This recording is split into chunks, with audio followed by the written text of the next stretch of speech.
Hello everyone, welcome to ManUnited Bonafide. This is your official fan channel where we speak about everything Manchester United. Well, football is officially back and we are happy that football is back. We are happy that everything looks not the best, but we are getting there slowly by slowly. The world is opening up, and so that means that sooner or later, let's hope by the end, towards the end of the season or the beginning of next season, we'll be able to see the fans back in the pitch. It feels very weird to play football or to watch football without fans, because football is actually played for the fans. So without the fans, you always have that feeling that something is missing. Nonetheless, I'm here to speak about yesterday's game and to do a post-match review and analysis in a few areas that in a few areas that I highlighted during the game. In terms of standard, we can't really expect much. We can't really expect everyone to be at their very best at the beginning of the restart of the season. We know that the season was hit by the pandemic, just as the rest of the world was, and so things have been trying to come to get back to normal, slowly by slowly. And imagine football. There was no football for three months. EPL, it was 100 days, I think. The Manchester United versus Totenham game was 102 days, I think. And so you can imagine all that period without football. You expect there will be rustiness, there will be unfitness, players will not be able to play the full 90, there will be lack of concentration here and there, complacency, and things like those. So my agenda here is very simple. It's to review yesterday's game at Totenham versus Manchester United that was played at the new Totenham Stadium. The game ended in a 1-all draw, but maybe if you look at the results, maybe it does not really show exactly what the game had. Yeah. Personally, I predicted a 2-1 win for Man United, and to some extent, I felt like we could win the game. I felt like the game was there for the checking. The game was there for us to win, but we didn't win it. So in my description, I've put could it be a frustratingly missed chance for Man United and to achieve top four, to achieve the goal that we want, which is to go back to Champions League? Could that have been a missed opportunity? Should we have done better? What are the areas you think? Leave your comment in the comment section. What are the areas you think we could have done better? Nonetheless, let me remind us of the things I spoke about in the pre-match, the match preview. That the match, check the video and compare the two, and you'll realize that there are a few things I highlighted that maybe contributed to us not winning the game. The first and foremost was I spoke about us not being complacent, not taking Tottenham for granted, not thinking that because we were on a good run of form before the pandemic, that now it will be just easy for us to beat Tottenham. That we just treat that game as if it was just any other game, that we can afford to make mistakes and get away with them. The other thing I spoke about was that Fred must start. Yeah, and we saw Fred starting. The other thing was us to feed off the positivity that generally was around the club, the return of Pogba, return of Rashford being involved in the community work, the club as well also being involved in community work. A lot of positivity, the possibility of signing Sancho, a lot of positive things that are going on around Man United currently. The academic graduates coming through, being promoted to the first team. Yeah. The other thing I spoke about was that we needed to capitalize on Spurs' weaknesses. Yes, that was very serious, very necessary that we needed to capitalize on Spurs' weakness. And then the other thing I spoke about was that we needed to go for a win. Whatever, at all costs, we needed to go for a win. Our squad selection, our tactics, our mentality, everything that we were to do was to make sure that we win. So with that, I now transition to the post-match review. And one of the things I think didn't help us, because I still feel that we could have won that game. One of the things that didn't help us to get a win was the squad selection. The overall squad was good, and the overall squad is capable of beating almost anybody. Let me say almost anybody. Yeah. On our day, when everyone has match game rhythm, everyone is fit, everyone is confident, we could have won that game easily by three or four goals. Easily. On a day that everyone is sharp, everyone is mentally focused, everyone is not rusty, we could have won that game easily. Yeah. So for squad selection, I think the first mistake we did was to start Lindelof instead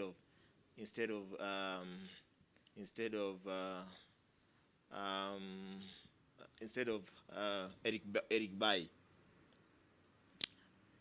If you watched my preview, I put Eric Bailly in that squad for one reason, that he can bully strikers. Lindelof does not have the physical strength to bully strikers. There's an instance where Lindelof was trying to shield the ball from Harry Kane, and Harry Kane simply nudged, slightly pushed him away. Slightly. The man flew with the ball. And I was like, this is why I need Eric Bailly here. The other reason why I needed Eric Bailly is because of the pace that Totenham and the strength that the Totenham attackers we expected they would show. Let us look at the goal that Tottenham scored. You realize that in as much as there were mistakes, which we will speak about the mistakes later, you realize that if Harry Maguire had a quicker centre-back, a stronger centre-back, possibly, that ball would have not gotten to De Gea. Yes, Harry Maguire's positioning was wrong, but what did Lindelof do? This is not an opportunity to blame Lindelof, but just to show you why Eric Bailly was really necessary to be in that game. Eric Bailly would have been stronger and quicker at the same time to clear that ball, or to put to destabilize the striker. So that is why I seriously needed Eric Bailly to start that game, right? The other mistake we did with squad selection, which was not really a huge mistake, always team should have won that game. I don't really see, it's not a mistake. Let me not call it a mistake, but I think we could have done better. We didn't need to have two deep lines holding midfielders. There was no need of having both Fred and McTominay sitting deep with Bruno Fernandes being as the attacker. This simply meant that the Tottenham were able to recover and be stronger in the midfield. It gave the likes of Sissoko more strength in the midfield and in the defense, because we only had one seriously creative midfielder. Yes, McTominay can do a box to box, Fred can do a box to box, but still that wasn't enough. They were not creative enough. If you want to really understand my point, look at after the first water break. I think it was the 23rd or the 24th minute when during the water break, Mourinho called his players and gave them a few instructions. After that, Tottenham started dominating the midfield a bit, and then within a short while, they found their break. You get? So those are some of the and then the other mistake we did was to put Dan James in the wing. Dan James is good for counter-attack. Dan James is good for wearing teams down when teams are tired, but Dan James cannot be depended on when it comes to facing low block teams. If you want to know that, look at when Mason Greenwood came in. The right wing looked stronger. There were more, not just more chances being created, but even Dan James, Mason Greenwood himself had an opportunity to score a goal. So those are the few mistakes I think Ole did. Not mistakes, at a few areas I think Ole would have done better. I keep repeating that team, the way Ole picked it, was capable of beating Spurs, because Spurs did not play football, which we will come back to later. The other thing is complacency. As I had spoken in the pre-match analysis, this is one thing that cost us, especially the goal. The goal, we see Harry Maguire not Harry Maguire, but Luke Shaw heading the ball forward. Yes, sometimes when you head the ball, you don't hit the target. But the problem is that he was so complacent that the ball was won, and by the time the ball was won, he was not recovered to be back in his position. And then the other thing is that he did not anticipate danger, in the sense he's seen that the ball that is hit is heading straight to the opponent. Yeah, the ball is heading straight to the opponent. Whether Rashford would have gotten to that ball or not, Luke Shaw should have fallen back to position. Instead, what Luke Shaw did was run towards the ball, and there was a big distance between him and the Totenham attacker who eventually scored the goal. Yeah. The other thing was Harry Maguire's positioning was very wrong for the goal he conceded. As a central defender, as a defender, your first lesson is always to sense danger. Then the other lesson is always try to show the striker the outer side. By the outer side, I meant the left side of Harry Maguire. Instead, Harry Maguire allowed him to have a clean run through to our box, towards our box, which is something that needs to improve. I know we've been away from football, and so complacency is something we expect. And I hope in the next game these things will be tweaked, because we only need to tweak these few mistakes, and trust me, the Sheffield game will be in the bag. The other mistake we did was upon De Gea. With that ball, you should have done better. While maybe Roy Keane would have been much tougher on him if you see Roy Keane's response to De Gea's mistake. One of the things he was saying, that if he was the coach, he would be fighting De Gea he would be boxing De Gea during halftime. De Gea's positioning was good, but the way he attacked the ball was poor. As a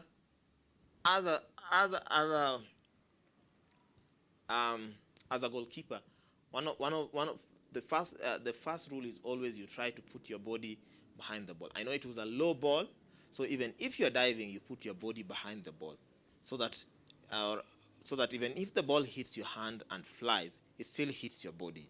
You get? Secondly, you come with a strong hand. De Gea's hand has been weak for a while. We don't understand why.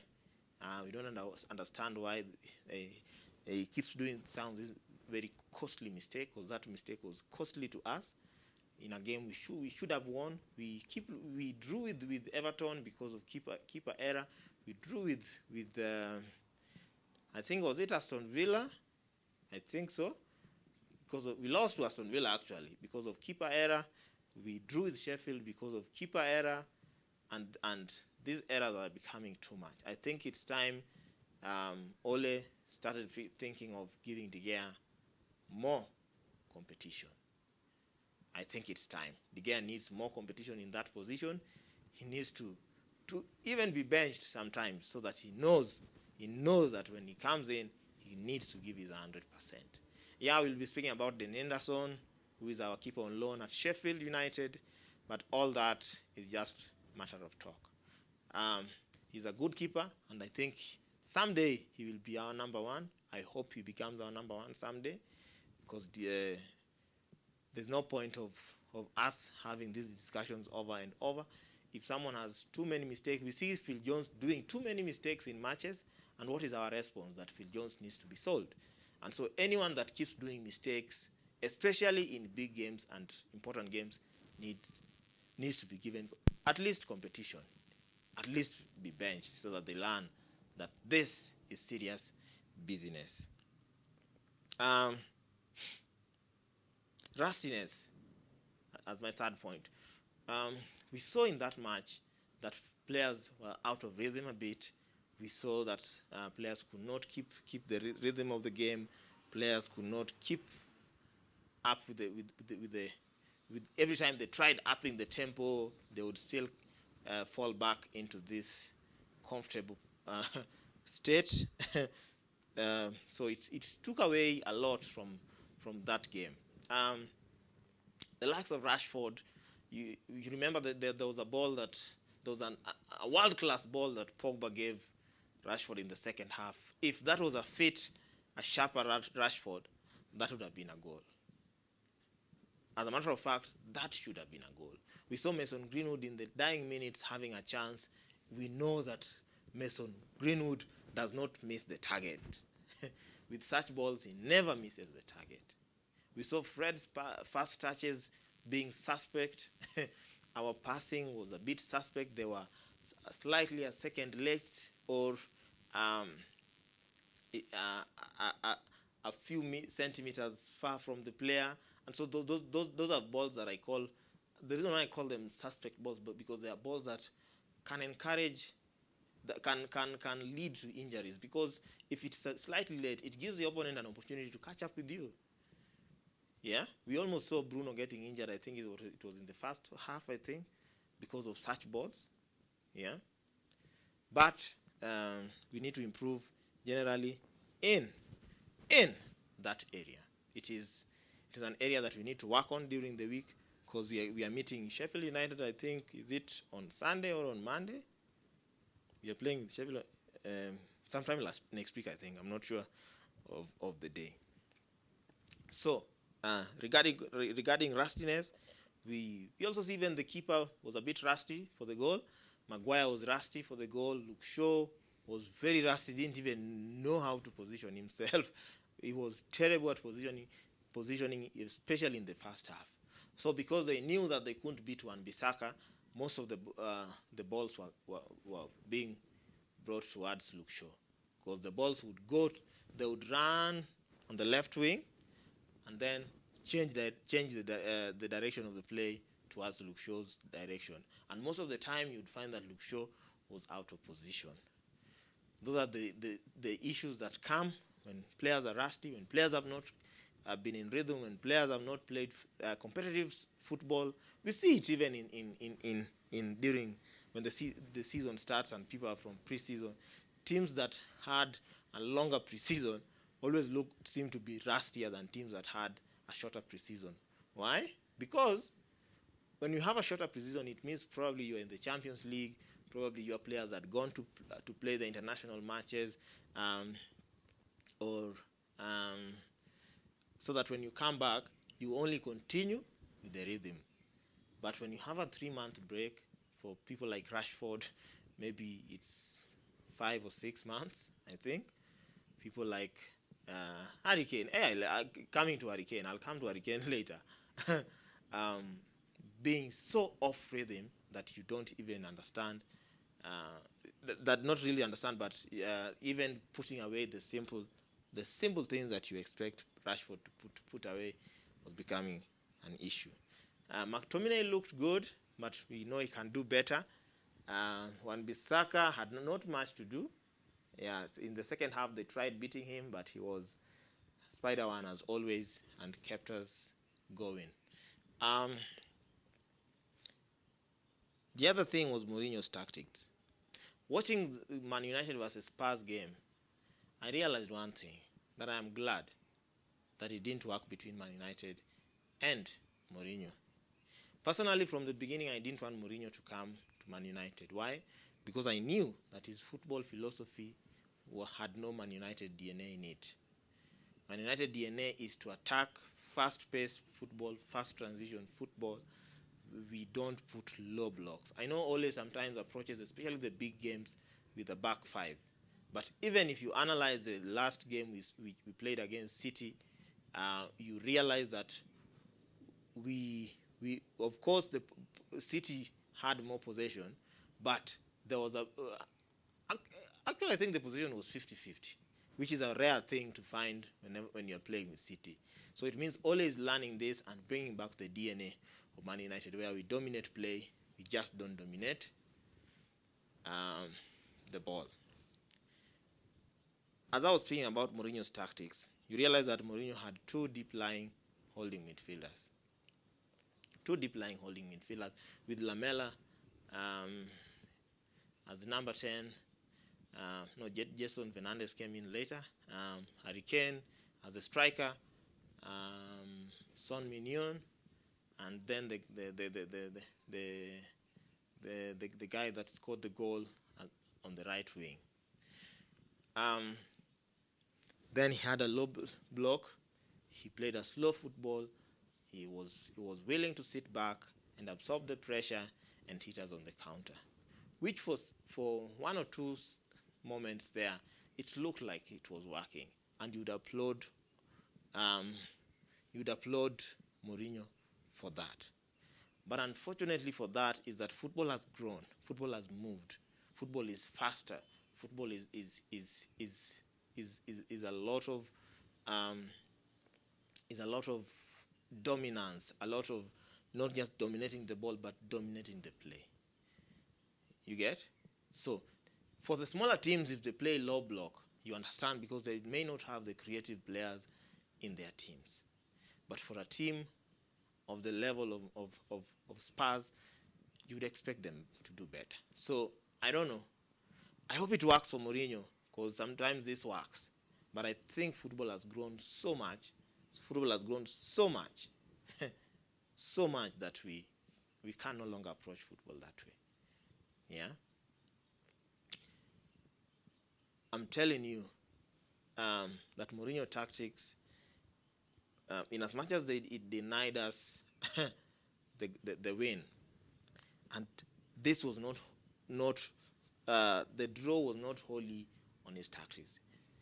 He took advantage of our errors. He took advantage of our weaknesses, and he pounced with that one goal. And for a moment there, you thought that Mourinho was going to win. But in the second half, we came up stronger, and Ole did a few changes to counter that tactic. You get? Ole brought in Pogba, withdrew Fred, and so McTominay for a while was playing as the CDM, and Pogba and Bruno were playing as the attacking men. And immediately we saw a goal came. And we also got another. We almost got another, and we almost got another. And within a short time, Hugo Lloris had about 3 or 4 saves. So the reason why I'm saying Mourinho's tactics only worked because our players were not sharp. If our players had been sharp, if our players had rhythm, and Mourinho tried that tactic, we would have beaten him square and fair. So the other tactic that Mourinho had that didn't